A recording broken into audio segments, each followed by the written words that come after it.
Hello, today's October 21st, 2017. My last call said I was looking for a gap down Friday and a pattern that started low and rallied to a high near the close. I also said if it failed, it would be obvious before the open, but even if I don't say anything, there's a standard rule that gapping sharply in the undesired direction kills the call before the open. It was clear before the open we were gapping up, so no call. We did have the pattern with an early low and a late high. We had some MEJT targets. The optional one didn't print. We'll forget about that one. The ultimate and the standard will add to the list. During the day, MEJT gave a buy that said it would be weak. The higher price is printed. There was a lower price target as well, and that one has printed. Nothing new for Monday. This is a pattern which should rally to new highs over this high at the end of the day, and if that doesn't happen, it usually leads to lower prices. It's not good that with 5 minutes left to trade, we were under these highs and even under these lows. This move up here is a wall. It's pretty unlikely smart money is going to spend hours unable to break through this middle of the day high, and then suddenly with 5 minutes left to trade, go buying with abandon. It doesn't always work when you're this close to a high, but a high percentage of the time, this move leads to a gap down. It's invalidated if we gap up and promptly take out this high.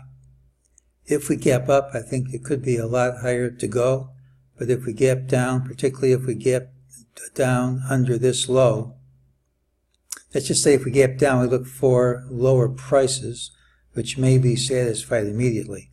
But if we gap under this low, this whole rally is a false move and the sell signals remain intact. Well, the DeMark stuff just hasn't worked well on this rally at all, but since this is over the stop loss, even though he says it's to be interpreted loosely, I think it's over the stop loss.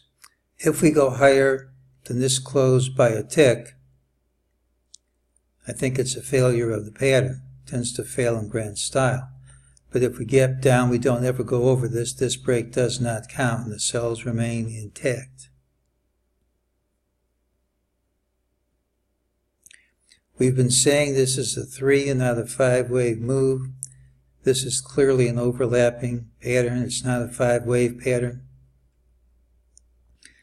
What we do not know is where this rally is going to end. There isn't really any good Fibonacci target at Friday's high, but it's easy to create some great Fibonacci target if we move round B over to here.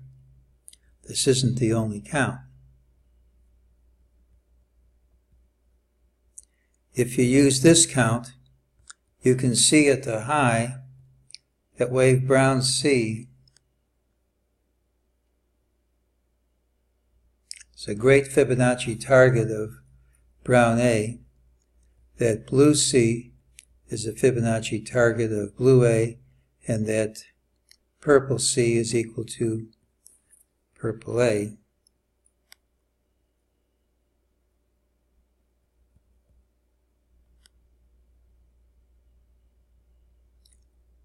Right there.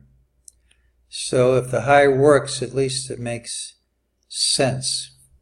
I'm not calling it, but if we do start to drop with authority, there should be a long way down. Hasn't started yet. Let's take a look at the very long-term pattern. How high are we going to go?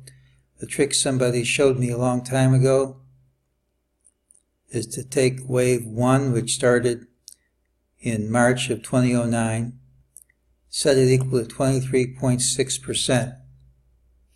And you measure from end of wave 2, and you get a target for the whole move, which works out to be 34.1815. Now, I don't know if that's going to work or not, but what if it is? You get some great Fibonacci relationships here. .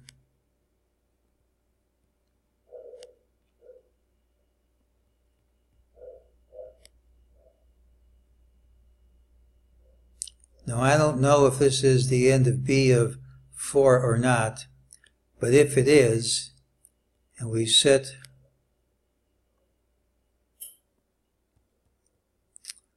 red C equal to twice red A, even though it doesn't look like a good fit, here it is, comes out to be about 1926.20. There's the hit. Now what's interesting about 1926.20 is if we take wave 5,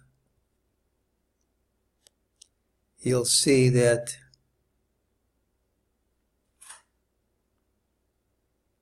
wave 1 is a perfect Fibonacci hit at 38.2%, and that wave 5 is equal to wave 1 through wave 3